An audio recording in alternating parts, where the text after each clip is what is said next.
now listening to the Arsenal Therapy Podcast.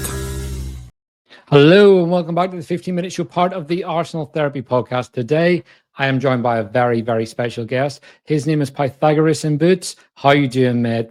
Big pleasure to have you at the show. No, always a pleasure to come on, Adam. So yeah, before we get going, could you just tell everyone a bit about yourself? Because you've got a pretty impressive football CV.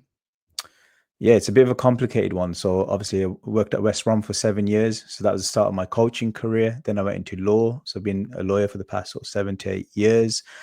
And then from there, I've obviously started my own YouTube channel, which has then grown quite exponentially. Then I started to appear on the BBC.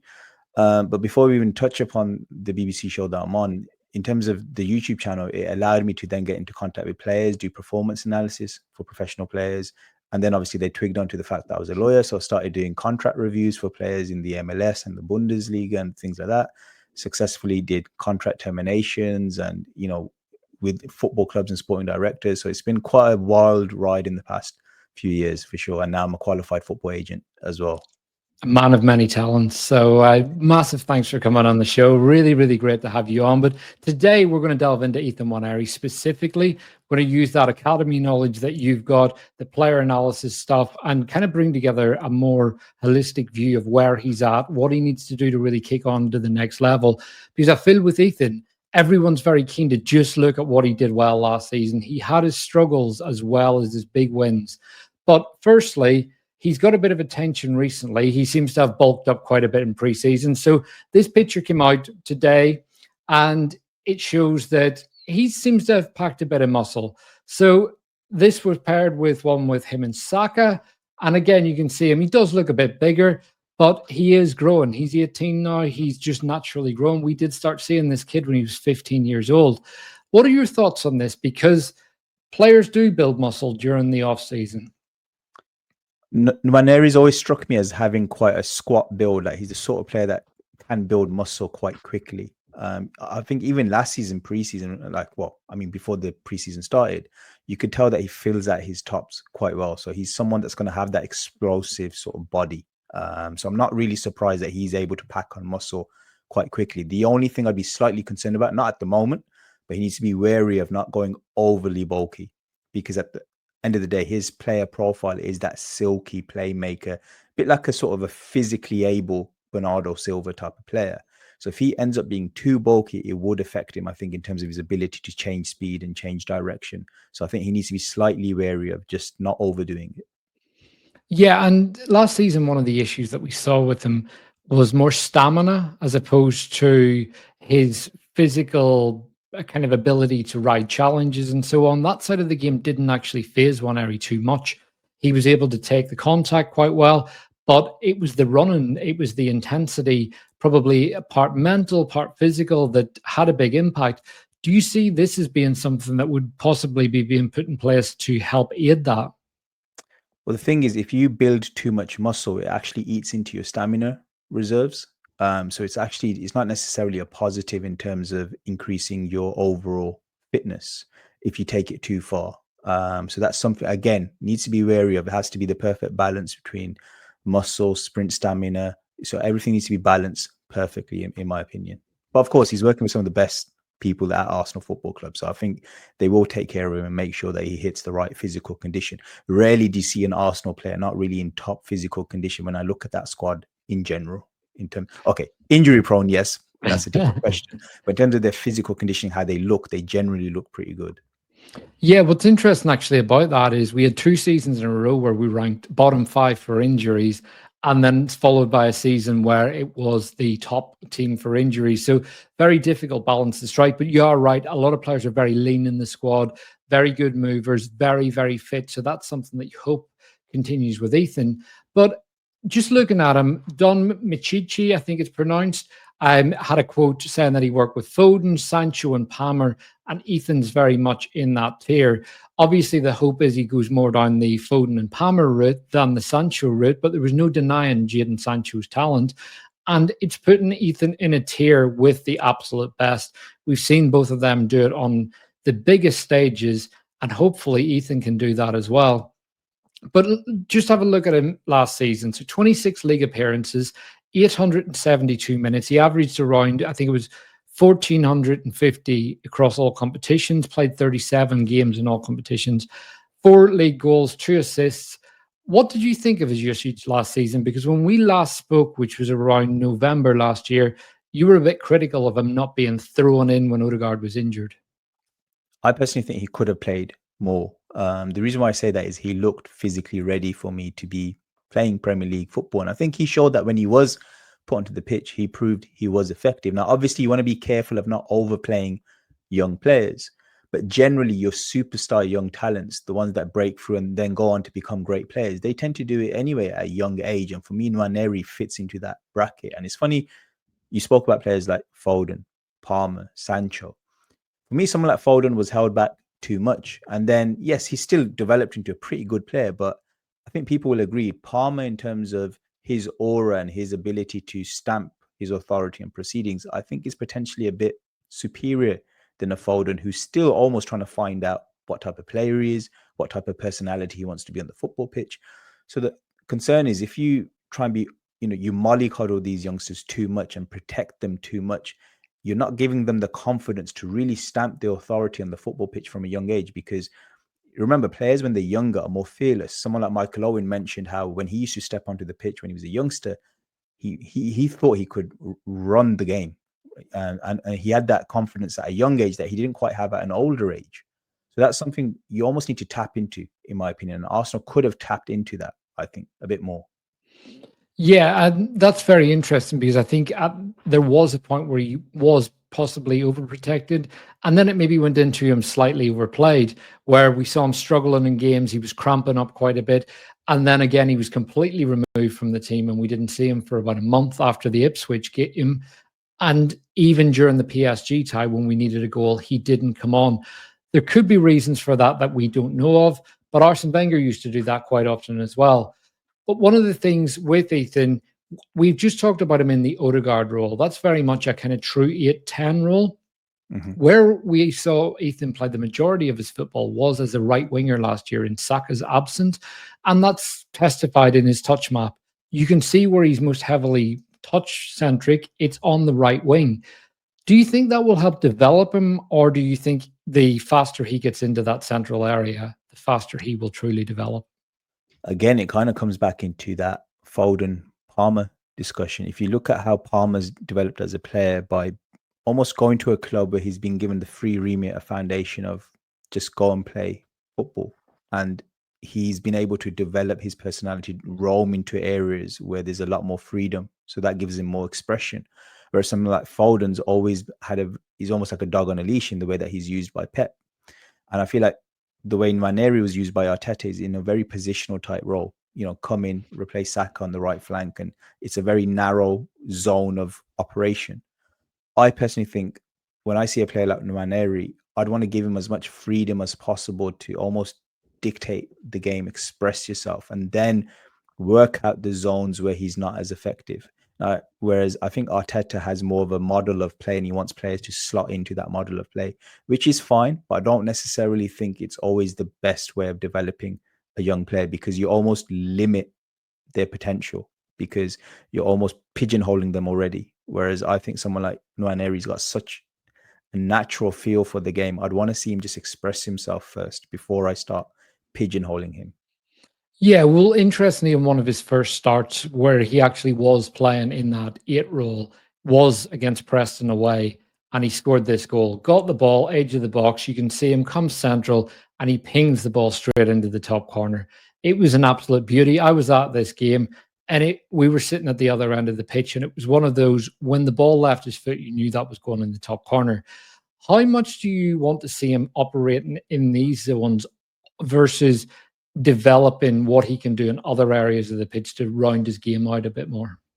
Well, it's funny because you mentioned where he's taking that shot from. Now, if you're playing from the right flank as a winger, you'll probably see where Gabriel hit. If you just go back in the previous image where Gabriel, well, I think is it a GIF?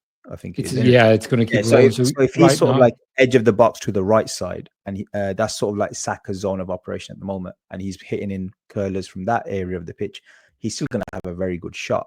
But it's kind of it narrows his zone of shot. Whereas if he gets into the middle of the pitch, he's now able to plant it to that side, but he can also plant it towards the near post angle as well. So it's more like a number 10 taking a shot. So it gives him more space to work with. And I think he's got such a beautiful shot technique, Nwaneri. Like, you've seen so many goals, even at, say, for England underage groups. You don't want to limit this boy's zone of operation. I just think playing him, I think he was quite effective as a right winger. So I'm not saying he wasn't. I think there's more to his game there, and I think Arsenal they need to tap into that, is what I would say.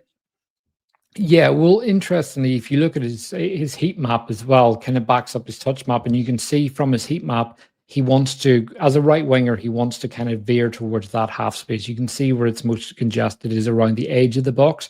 There's very, very little congestion around the kind of the touch line. He's never going to be a real touch wide player where he wants to get past his man, go down the line and cut it back. He wants to come inside and play in the interior spaces. And with Arsenal last season, you could see the build-up where every time we went forward, he wanted to be in that area, but he was being told to stay wide. And you can see it here. This was against Leicester, one of his first league starts where he really, really shone. And against Fulham, very similar. He came off this game, Saka came back. And again, another example against Fulham where he's being told to go out and really hug the touchline, which isn't his natural area. But do you think that experience and having to use his right foot more versus come in and use that beautiful shot technique that you referenced will help him become more rounded? Because if you're going to play as an 8-10, you do need that overlap in power. That's something that players like De Bruyne, Bernardo Silva have developed so well in their game. I think it's definitely very important to have in your game because he does have pace. So he's going to be quite a pacey attacking midfielder. So it makes sense that he learns the art of the overlap and the underlap, to be fair. But if he can overlap and then put crosses in as well. So let's just say in the future, he does start as one of the 2-8s in front of the pivot. If, say, the right winger is an inverted player, let's just say a Saka, and he cuts in, it's useful then for a Nwaneri, if he's playing inside right, to be able to go around him and then put crosses in. Someone like Odegaard doesn't really have the pace to do that. And also his right foot isn't that great, whereas Nwaneri strikes me as a bit more of a two-footed player. So definitely it's a good thing for him to develop that. Secondly, by going up against fullbacks and having to beat them one-on-one, it does really put the pressure on his dribbling to develop even further and use his pace and power and use that. So there's definitely some development aspects to it for sure. I'd just be a bit wary of making sure it doesn't become his fixed position, because I do think someone like Foden, if you look at Foden, say at England under 17s, he was really like a Gaza type talent, really mercurial, very natural in the way that he roamed across the pitch, right? When he came through for Man City and he started being used as a winger, and then England started using him as a winger, he almost forgot what it's like to play in the midfield area of the pitch, and the art of pausa, the art of like slowing the game down and dictating that tempo in the final third almost disappeared from his game. Where someone like Palmer has that in spades. Like, he's so natural in the way that he just dictates the tempo. So you've got to be careful. Like, do you want him to be just a pure sort of explosive type of playmaker, or do you want him to be one of those who's very cerebral? And the only way you're going to be cerebral is if you're put under pressure. You got to learn how to pick up the ball in these inside pockets. And so that is like the next 4 to 5 years. Do you want him to learn that, or do you want him to be out wide? So I think you've got to be careful. Yeah, absolutely. And if one of the things just that very much echoes what you're saying is Ethan's pass map. You look at where the direction of passes are going. Quite often, those passes are going sideways because as a winger, he's cutting back and playing them inside their teammate. And one of the other things that people will look at and think this is great is the pass accuracy. However, that's a number that I don't want to see from an attacking player. It's too high for me. I want to see a player that's taken more risks. I see Odegaard come out with some very, very high pass completion numbers at times. And I think that's a number, again, Kevin De Bruyne always says the most useless stat for a creator is pass completion. He said, if you don't take chances, you're not going to see anything. I've heard Fabregas say similar things. Do you think that the passing map that we're seeing here is something that if he plays as a winger more, will be hindered once he goes as an interior, where he's expected to be very progressive and very lock-picking in a sense. So the thing is that with that pass map, you're seeing him doing the same pass, which is inside, right? Now, I think Nwaneri is someone that could even play down the left side. But he's someone who looks very 360 in the way that he picks up the ball. He's not someone that strikes me as a player that if he picked it up, say, in the left back region, he's going to suddenly be a bit, oh, how do I dribble in this region? He strikes me as sort of player. You can throw him onto anywhere on the pitch and he's still going to know how to dribble the ball. Yes, his favored spot will be inside right, but I think he's someone, and the thing is, if he picks it up in the inside left position, if he was playing as, say, a number 10 type of player or a 3A or whatever it is, he'd have to have that vision on different situations, different scenarios. So then he'd have to come up with different passes for different solutions for different problems. Whereas with this type of pass map, he's almost just being given the same scenario and he's just having to come up with a similar solution. So like comes back to my point, which is if you want the player to develop that higher cerebral IQ and stuff like that, you've got to allow them to roam into different regions so that they can build up different pictures in their mind. Whereas this is restricting that. Yeah, and with chances created, there aren't a huge number of chances created here to look at. A lot of them are kind of coming with the ball being pulled back. Some of them are very, very loose chances created where someone's got a shot away and he's pulled it into an opening. But he has got a few from corners as well. There aren't a huge number of chances created for a player playing on the right wing who is a 10. It's that shooting technique for Nwaneri that is the kind of secret sauce that he brings to the game.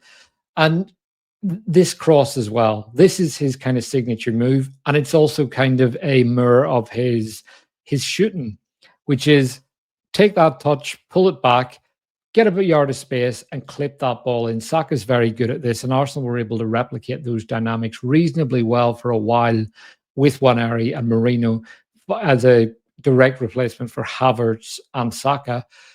But this is one particular cross that ended up being cut out and he got found out. So how do you think that he takes his game to the next level to ensure he's not being found out next season? So in this situation, obviously he's played that ball. That's his trademark pass on the left foot, and he's got a beautiful instep curl technique. Now, obviously, if teammates are then wise to that, the opposition, what I'd like to see from him here now is, let's just say you find yourself in that position and you know that the opponents can read your game. I'd like to see him, because he's got a little good step over on him as well. So a little step over, bang, go down the line, and then drive that cross with your right foot. If he adds that into his locker and the right foot cross is of quality and it starts getting assists with that as well, then suddenly that fullback he's up against is in two minds. Which way is Nwaneri going to go? They might have to double up on him. And then that opens up space for others. So I think Nwaneri's definitely got that in his locker and he needs to be encouraged to do that. So don't always go on your left foot, go onto your right foot as well. Yeah, well, interestingly, this is another cross of him doing exactly the same thing, putting the ball into the same area. But one of the things I wanted to highlight as well, which is slightly different to just Nwaneri, you look at this picture here and look where the Arsenal attacker is, where he's playing that ball, and you look at the rest of the space in the box. There's no one attacking it. Timber's made an overlapping run on this occasion. You go back to the previous one, Timber is kind of in that right half space. And again, there's no one attacking the rest of the box. No one's making that run to create space. So one of the things with Arsenal is we look at players as individuals. How can Odegaard do more? How can Nwaneri do more? But a big part of a creative player improving is also going to be how do the teammates create space for the creator as well. And I think that's an issue that we've seen in spades this season for Arsenal, where we've been too static. I think you mentioned that's a tactical thing, but it's also actually a personnel thing as well, because you need characters who are going to want to get into those areas and want to get their heads on the ball and want to get into goal scoring positions. Because if you look at a lot of those players, they're in positions where they feel comfortable. And sometimes where you feel comfortable isn't the most effective area of the pitch to be in a certain moment. So if you look at where Odegaard is, okay, how are you affecting that play there? If you look at all the other players around him and that one player in the box, you've highlighted it. So what Arsenal need to do is build in more goal scoring profiles into that starting 11. People that really want to flood the box and actually cause some damage. Hit shots. So interestingly, Nwaneri's goal, we saw it against City, one of his highlights of the season. It was a big build-up move, and he was very isolated. You look at where he was on the pitch when the build-up was happening, and you look at Declan Rice playing the ball. So the sheer number of passes involved in this build-up was pretty insane. Almost every player touched the ball. But throughout the whole move, Arsenal kept Nwaneri isolated. He stayed very, very wide. Declan Rice spots it, plays a brilliant pass across to him, and Ethan obliges very, very well. Gets the ball. You mentioned that shooting technique. It is first class. He has that double step over in his game, that very low center of gravity. And this is something that we've seen right the way through from he was very, very young. But people are closing him down in this area, and they know that he wants to get onto that left foot. The hope is that he's an Ian Robin type player where that he's going to do it, but you can't stop him. But if you were coaching him, what would you be telling him now? Because he's now been studied for a year at the top level. How does he round out his game to make sure that as he approaches 19, he adds another layer to it that stops people figuring him out?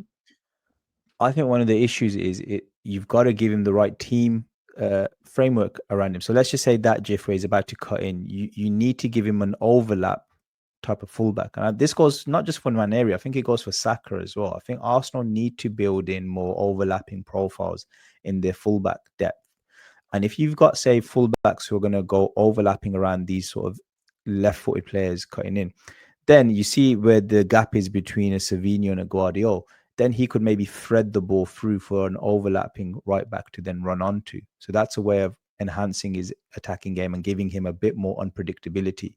Because at the moment, because Arteta's gone with sort of isolating his wingers so that Martinelli has to do everything on his own, Saka has to do everything on his own, that just encourages the opposition to let these people run into inside channels and then flood the bodies and then block those shots off. So I don't think that's just a Nwaneri problem. I think that's an actual structural problem which affects a lot of Arsenal's players. And with Nwaneri, he is someone that he will look for the shot before the pass. That's something that's very ingrained in his game. Do you think that's something that's a result of being the best player at academy level with one of the best shots that I've seen from a young player breaking through? 100%. I think obviously he's used to being the match winner type of player in all the age groups he's been at. It's not something I'd necessarily want him to lose, which is why I said to you, I think Arsenal need to be wary of damaging his confidence in a way. Players like that, you almost have to tap into that confidence and let them run with it, because confidence is so important in any sports man or woman. If they've got that and it's inherently within them, that's going to completely elevate their ceiling. The moment they lose that confidence and start thinking like they're mere mortals, they're going to start playing like that. So it's not something I'd necessarily want to get out of his game. Yeah, well, interesting you said that, because this is an example of him kind of going for a very acrobatic kick against Fulham, and he came very close with this effort. And this was a game that he did struggle in. It was one of the big actions. He ended up with an assist from Mourinho in this game. But we know that he can do these things, and we know that he'll try them. And that's something that I love about Nwaneri. You go back to his Champions League debut against Girona, again, cuts into this space. And you look at the number of players in and around him. But again, it comes back to the team issue that you've just highlighted. Odegaard is sitting in that again, in that half space. He's not making a run to get in beyond. He's making a run to get into the half space and be at the edge of the box.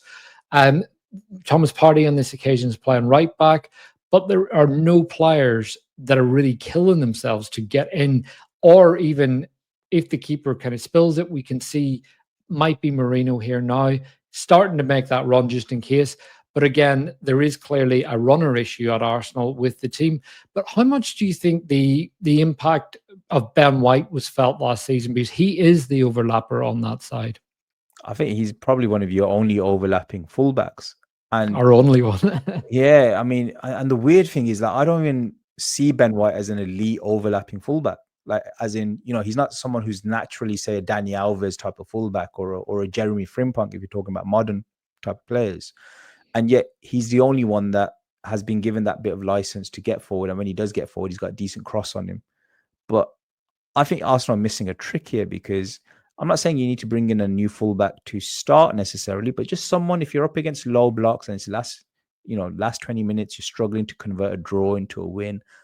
I think you need that profile in one of your fullback regions to then free up these wingers to have less people facing them, marking them. At the moment, it's almost like, Nwaneri, look at the bodies around him. That's 4 or 5 bodies he's having to conjure up magic against. The way Partey's position is so far out of the picture, that's not going to provide any real overlap. So you can just imagine when you're up against teams which are really organized, good defenders in these central regions, you're going to face that congestion. So it's definitely something Arsenal need to look into, I think, to take that team to the next level. Yeah, and we also have the goal against Ipswich as well. So this was late in the season, and we didn't see him again much after this. But you can again see he gets the ball very wide, gets himself into the box, and it's him driving to get into that space, put himself in the position. Loads of bodies in that box, and he's comfortable hitting the shot. You mentioned the match-winning confidence. How much is that personified in a moment like this, where there's just loads of players in a crowded area away from home who are much bigger than you and want to kick you as well? I think he's got that innate confidence, that innate talent to be the star boy of a team. You see that in England colours. To be honest with you, you always feel like Nwaneri is the team's star player. So he strikes me as that guy who could be the MVP of his team. And like I said, I think Arsenal should encourage that. I think it's very important. The more Arsenal have these type of characters within the team, it's going to push that team's psychological level to a higher level. Yeah, and just before we wrap up, what do you think he needs other than runners around him and both in attack and fullback areas? But what's the next step for him? Because, as I said, he did get figured out a bit. He does have that pausa that you mentioned at the start of the show as well. But it's tying all these things together and building consistency, because that will be the key for how far he goes, is how often can he do it? So I think the next season is going to be interesting because obviously you've signed Madueke, who I would presume is either going to play off the left or be the main backup to a Saka if Saka is ever out injured. But I can see Nwaneri also getting some minutes out wide there. So what he needs to do is, if he does get minutes out wide and it's in the right wing position, just keep making the most of it. Just try and improve on what you've done last season. Every moment you get, be direct, be explosive with the ball, get your shots off on goal, add those little things we talked about, step over, go down the right, put in right foot crosses. So just every little percentage on that side, even though it's not your favored side or wherever it is going to be, just make the most of it. The other thing is, I think with the Madueke signing, he could end up being the main now backup to an Odegaard, and we could see Arteta potentially trust him more with minutes as the season progresses. So if he does play in that inside 8 role, what I really want to see from him is make sure that your defensive work is on the money in terms of your pressing and your intelligence that you show. Can he come back and help out the midfield with his tackling? Because Arteta really values that in his attacking players. So if he can show that side to him as well, he could win Arteta over.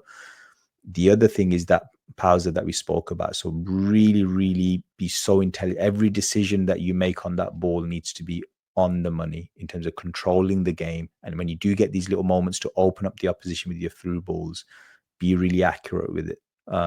We mentioned that he likes to take shots and stuff like that. That's great, but I think he has to also be a bit smart as to what Arteta wants from his midfielders. So give the manager what he wants, which is a bit more control, and show the creative chops with a high level of efficiency. If he can do that, I think he could win Arteta over. What about his off the ball stuff in possession? Because he does have a tendency to ball watch and wait for the ball to come to him a bit, as opposed to proactively going and finding space and looking for it. I think, again, that's a coaching issue, but also he has to show that hunger to really want to stamp his authority on the pitch. You can't be passive. He needs to show him, if he wants to earn that inside 8-10 type of role, you've got to be very, very proactive. You've got to show that you can dictate the tempo from a young age. So that's what I want to see from him. Really, really put on that playmaker's mindset and go for it. Yeah, and hopefully we start to see that more. It's that confidence, that authority that comes with players of this age and in that position. But we will leave it there. Huge thanks for coming on the show. I really appreciate your time. Please go and follow him on YouTube. It's Pythagoras and Boots. Same on Twitter. And go and check out some of the videos. They're absolutely incredible. The editing involved, the level of detail is second to none. And as I said, it's a real pleasure having you on the show. So I look forward to talking to you again sometime. If you've enjoyed the show, please hit the like button. Please subscribe to the channel. Please drop a comment and tell us what you think about Ethan Nwaneri's development. And we will see you again very soon.